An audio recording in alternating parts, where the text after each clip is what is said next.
Joo, se pitää kyllä paikkaansa, että nykyään on enemmän ahdistus- ja masennusoireilua ja erityisesti ehkä nuorilla. Sinällään niin kuin maailmassa on aina ollut tämmöisiä ahdistuksen aiheita.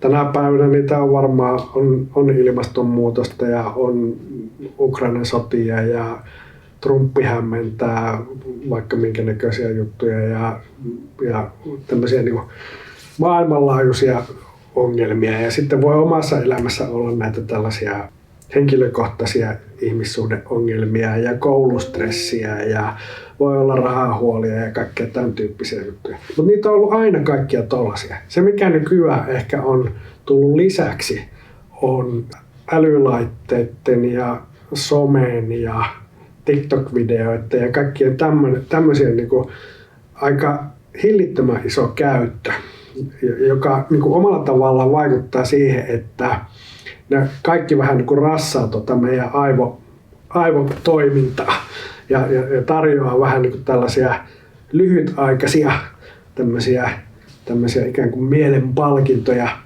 ja sillä lailla niin kuin sekoittaa meidän aivojen toimintaa sillä tavalla, että me jäädään vähän niin kuin helposti koukkuun niihin juttuihin. Ne vie meidän keskittymistä, ne vie meidän aikaa ja sitten ne vaikeuttaa oikeastaan tämmöistä vähän niin kuin pitkäaikaisempaa keskittymistä asioihin.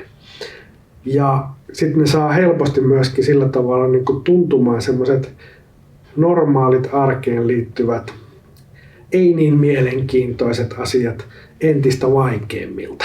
Ja saattaa olla siellä niin kuin lisäämässä, tai tiedetään, että niitä siis niin kuin runsas älylaitteiden ja somen käyttö niin lisää niin kuin meidän ahdistusalttiutta ja masennusta ja keskittymiskyvyn häiriöitä ja kaikkea tämmöisiä. Ja vaikka sinällään niin kuin maailman ongelmat ei olisi nyt niin älyttömästi kasvaneetkaan, mutta meidän se sietokyky sen takia, että meillä on näitä tällaisia asioita, jotka kuluttaa sitä meidän niin kuin arjessa jaksamista, tekee elämästä vähän mälsempää. Ne on semmoisia juttuja, jotka sitten vaikuttaa sillä siihen, että miksi myö ei ehkä kestetä sitä semmoista arjen kuormitusta ja stressiä samalla tavalla enää nykyään.